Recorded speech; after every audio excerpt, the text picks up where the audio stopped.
साथियों, स्वागत आप सबों का। बिहार एसटीईटी को लेकर के आज बड़े ही गंभीर मुद्दे पर चर्चा होगी और वो मुद्दा है सुबह जो आप एक खबर देखे होंगे जो मैंने आपको दिखाया था, जिसमें ईटीवी भारत की तरफ से जो संजय कुमार जी का बयान प्रकाशित किया गया था और उसमें सबसे महत्वपूर्ण बात जिसको लेकर के अभ्यर्थियों के मन में, जो स्टेट क्वालिफाई अभ्यर्थी हैं उनके मन में एक हलचल सी मची हुई है, एक शंका की माहौल है कि प्रतियोगिता परीक्षा के माध्यम से 7वें चरण की बहाली की बात संजय कुमार जी ने कहा। इसमें कई लोगों के फ़ोन कॉल्स आए, अभ्यर्थी परेशान हैं, कई लोग आप देख सकते हैं कमेंट बॉक्स में उस वीडियो के, कई लोग उससे सहमत भी हैं। उनका ये मानना है कि री एग्ज़ाम होना चाहिए, फिर से एक एग्जामिनेशन होनी चाहिए ताकि लोगों के बारे में पता लग सके कि वाकई में कौन मेरिटोरियस है, जो मेरिटोरियस होगा वो आगे आएगा, ऐसा कई लोगों का मानना है। आप कमेंट सेक्शन में जा कर के देखेंगे तो सैकड़ों लोगों ने उसमें कमेंट करके अपनी सहमति भी जता रखी है। परंतु सबसे बड़ा सवाल कि इस एग्जामिनेशन या इन सभी बातों का के पीछे की गणित क्या है, इन सभी बातों से होगा क्या। सबसे पहली बात जो होगी कि मेरिट और नॉट इन मेरिट का ये जो विवाद चल रहा है, ये विवाद खत्म हो जाएगा। कई साथी आप समझ सकते हैं कि इन सभी बातों से असहमत हो सकते हैं, परंतु आप समझें, मैंने लिखा है कि आंदोलन की उपज री एग्ज़ाम। मैंने क्यों लिखा है? मैंने पूर्व में ही, आपको याद होगा कि 26 का जब लेटर आया था उसके बाद ही मैंने आपको बताया था कि सभी अभ्यर्थी एक प्लेटफॉर्म पर आकर के सीट बढ़ाने की मांग कीजिए। जितनी मैक्सिमम से मैक्सिमम लोगों की एंट्री हो सके आपको उतनी सीटें बढ़वानी चाहिए विभाग से।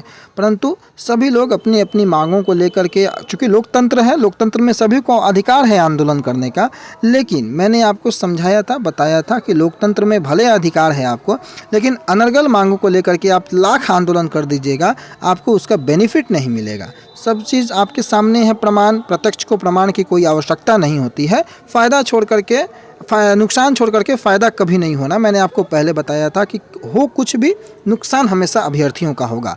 आपको पता है कि 2 विषय के अभ्यर्थी जो हैं वो ज़्यादा परेशानी में थे, एसएसटी और सीएस, जबकि 80,000 क्वालिफाई थे। बाकी सभी सब्जेक्ट के अभ्यर्थियों में उतनी ज़्यादा परेशानी नहीं थी। परंतु अगर ईटीवी भारत की खबर जो प्रकाशित सुबह हुई है कि प्रतियोगिता परीक्षा के माध्यम से बहाली होगी, तो अब कहीं ना कहीं सभी अभ्यर्थी, 15 विषय के अभ्यर्थी, पेपर 1 हो, पेपर 2 हो, भले ही वो सीट से कम क्वालिफाई हैं, उन सभी अभ्यर्थियों को परीक्षा से अगर गुजरना पड़े तो आप परिस्थिति क्या बन सकती है ये आप अंदाज़ा लगा सकते हैं। आज 80,000 क्वालिफाई अभ्यर्थी थे जो कि अपनी बहाली का इंतजार कर रहे हैं, और उस दरमियान अगर ऐसी खबरें आती हैं कि प्रतियोगिता परीक्षा के माध्यम से अगर बहाली संपन्न कराई जाएगी, तो सवाल सबसे बड़ी यह उठती है कि आज के डेट में जो क्वालिफाई अभ्यर्थी हैं उनमें से अगर जो लोग बैठेंगे तो ऑब्वियस है कि विभाग जो है उनमें से जो नंबर ऑफ सीट्स डिक्लेयर करेगा उतने लोगों की ही बहाली होगी, बाकी लोग तो स्वतः बाहर होंगे। तो ये सबसे बड़ा सवाल है कि एक राउंड और आपको गुजरना पड़ेगा, ऐसी खबरें लगातार आ रही हैं।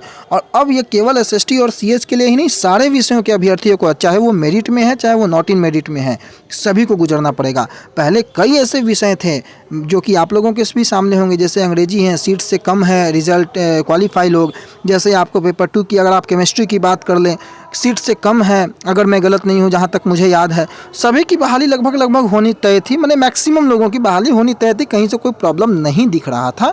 लेकिन अगर विभाग प्रतियोगिता परीक्षा के माध्यम से करता है, और इससे कई लोग सहमत भी हैं प्रतियोगिता परीक्षा से, मैं यह भी बता दूं, लोगों के जो रुझान है वो सहमति की ओर भी है कि हाँ, प्रतियोगिता परीक्षा से अगर बहाली लेती है सरकार और शिक्षा विभाग तो एक अच्छा कदम माना जाएगा। ऐसे भी इस बात से भी सहमत हैं लोग, ऐसी बात नहीं है।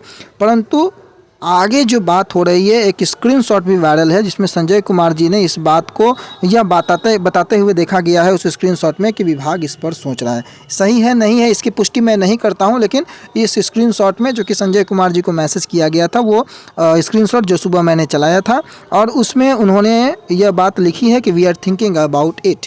अब ये आप लोगों को तय करना है। और अभी भी मैं आपको एक बात बता दूँ कि विभाग जिस प्रकार से कार्य करता है, बिहार सरकार जिस प्रकार से कार्य करती है, सभी आप लोग अवगत हैं। और इस परिस्थिति में, इस परिस्थिति को उत्पन्न कैसे किया गया या उत्पन्न कैसे हुआ, ये भी आप लोग लगभग भली भांति समझते हैं।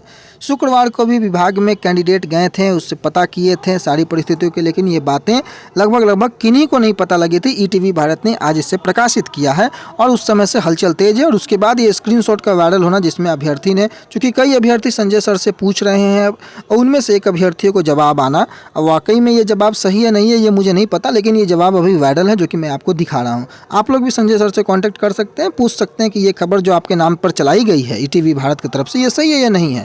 लेकिन ईटीवी ने, चूँकि ईटीवी भारत जो है वो अगर इस खबर को चलाया है तो बिना किसी वास्तविकता के इस खबर को नहीं चलाया गया होगा, ऐसा हम उम्मीद करते हैं। और अगर ऐसी परिस्थितियाँ बनती हैं तो आप खुद को कहाँ पाते हैं, ये आपको तय करना है।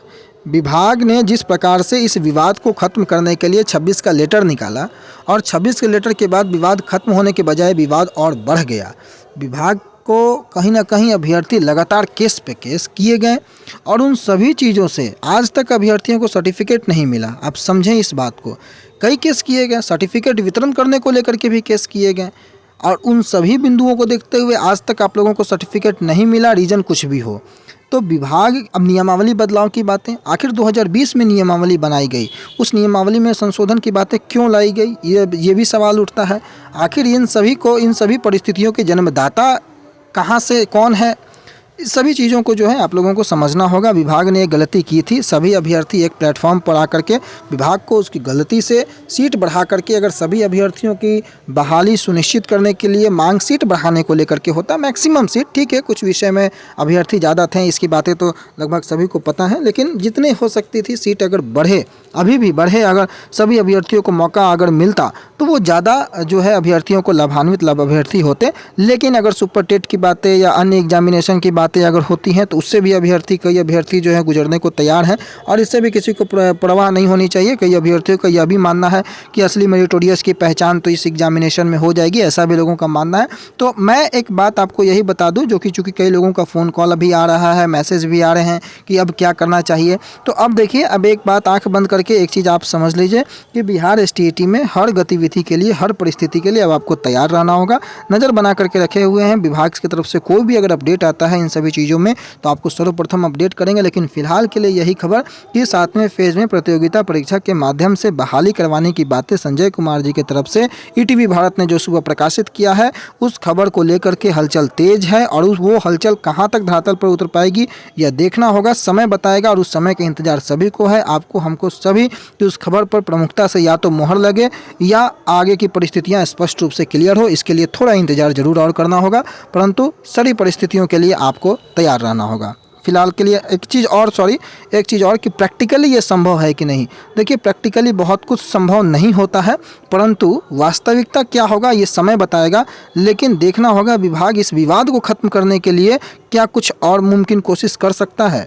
सबसे बड़ी बात विवाद को ख़त्म करना, चूँकि मेरिट के कैंडिडेट अलग आंदोलन, नॉन मेरिट के कैंडिडेट का अलग आंदोलन। विभाग इन सभी चीज़ों से निकलने के लिए एक तीसरा रास्ता, सुबह भी मैंने इसका आपको कोट किया था, 2 बिल्लियों की लड़ाई में फ़ायदा जो तीसरे को होता है, वो चीज़ जो है यहाँ पर दिखती हुई नज़र आ रही है। अब आगे क्या बनता है परिस्थिति वो भी देखना होगा। रही बात कि प्रैक्टिकली पॉसिबल है नहीं है, ये आने वाला समय बताएगा, उस पर अभी ज़्यादा दिमाग लगाने की आवश्यकता नहीं है। जो खबर प्रकाशित हो रही हैं, जो खबर निकल करके आ रही हैं, उसी खबर को रिलेट करके आप लोग स्वतः समझदार हैं, आप लोग समझने की कोशिश करें। और अभी भी जागरूक होने की आवश्यकता है, अभी भी भ्रम जाल में पड़ने की आवश्यकता नहीं है। वास्तविकता को देखें, परखें, आप स्वतः जो है समझदार हैं, सच्चाई को समझने का प्रयास करें। किसी की बातों में नहीं, ना मेरी बातों में, ना किसी और की बातों में आने की ज़रूरत है। अब भी जागरूक होने की आवश्यकता है। अब क्या हो सकता है इस पर सोचने की आवश्यकता है। किसी के भी बातों में, ना तो वो मेरी बातों में आइए, ना किसी और की बातों में आइए। स्वतः जागरूक होइए, स्वतः स्वविवेक से निर्णय लीजिए, जो उचित लगे वो निर्णय आप लोग लीजिए, परंतु थोड़ा इंतजार जरूर कीजिए। धन्यवाद।